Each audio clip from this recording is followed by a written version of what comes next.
J'ai le seum, disent les jeunes aujourd'hui.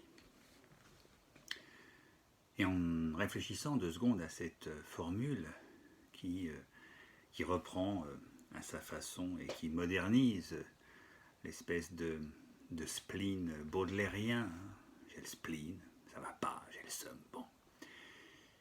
Ça m'a tout de suite fait penser à quelque chose de philosophique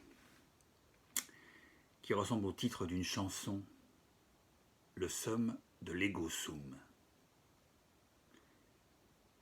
Cogito ergo sum, cogito sum, l'ego sum, nous dit Descartes et toute la philosophie avec lui finalement. Ego sum, je suis, et j'ai le seum. Et le confinement finalement plonge tous les égos dans une espèce de seum. C'est pas seulement l'ego sum, c'est l'ego sum. Et je me suis posé la question, mais pourquoi? Comment cela se fait-il? Pourquoi tout d'un coup nous mettons-nous à douter de notre être? Pourquoi l'isolement? Pourquoi la condamnation finalement à une communication par les moyens techniques ou une communication à distance, une communication où l'on respecte une distanciation qui peut même aller très loin et qui est comblée par les vidéocams en l'occurrence, eh bien cette vidéocam isole. Voilà, c'est un mauvais jeu de mots, mais voilà, oui, la vidéocam isole. Voilà. Et elle isole, elle enferme l'ego dans une camisole. C'est ça l'expérience terrible du confinement. Et on peut se poser la question, pourquoi aurions-nous donc besoin des autres? Notre pensée ne nous suffit-elle pas? Ne nous suffit-il pas de penser cogito? Pourquoi est-ce que nos cogitations ne nous suffisent pas? Pourquoi l'autre nous manque-t-il? Ça ne va pas de soi, puisque par exemple Montaigne semble s'être satisfait de s'être auto-confiné dans sa tour pendant des années et de se prendre lui-même pour objet d'étude. Il y a donc là une expérience qui est possible, et puis Montaigne n'est pas le seul à entrer dans cette espèce d'ermitage volontaire. Il y en a d'autres, les ermites par exemple, et puis certains moines aussi, certaines vies monastiques isolent aussi drastiquement. Mais nous avons le seum, nous avons besoin de la présence des autres, visiblement, pour nous trouver bien. Alors pourquoi? Eh bien, je crois qu'on peut expliquer la satisfaction de Montaigne par un point absolument essentiel, qui est que Montaigne renonce à la vérité en réalité. Montaigne se prend pour objet d'étude, analyse les fluctuations de son moi, le moindre petit mouvement de son moi l'émerveille, et il nous le présente, il nous le décrit. Mais pour pouvoir s'intéresser autant que cela à son moi, eh bien, il faut qu'il ait renoncé en réalité à la vérité.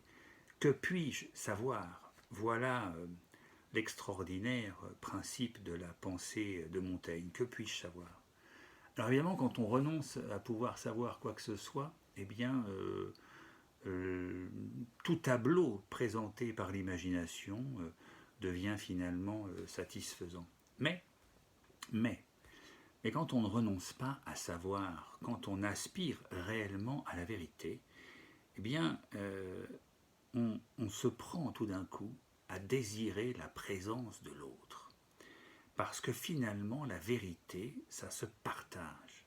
La vérité à laquelle je pense et que je m'imagine éventuellement rencontrer, la vérité qui me convainc dans mon fort intérieur, la vérité dont je suis absolument convaincu qu'elle est belle, magnifique et absolument vraie, eh bien, cette vérité, j'ai besoin de la partager avec l'autre.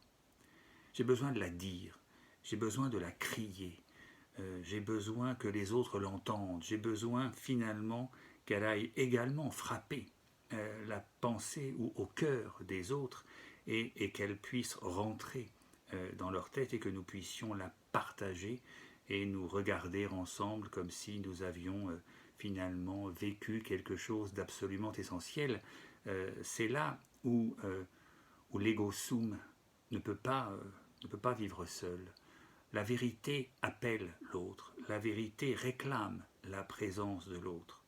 Alors, on pourrait toujours objecter, bien évidemment, que le moine, le chartreux par exemple, qui vit et qui passe sa vie enfermé dans sa cellule et qui ne va rejoindre ses frères qu'aux offices, comment peut-il supporter, lui qui pourtant aspire à la vérité, comment peut-il supporter cette solitude et cet isolement? Eh bien précisément parce que il n'est pas seul. Précisément parce qu'à la différence de Montaigne qui se complaît en lui-même et seulement en lui-même, le chartreux, le moine, l'ermite se complaît en Dieu et seulement en Dieu. La règle finalement pour rentrer dans un ordre monastique, c'est de chercher Dieu.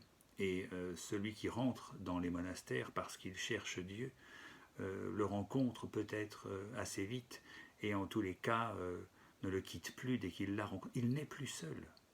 Il se parle à lui-même ou pour le dire plus simplement, il se parle en Dieu et Dieu parle en lui.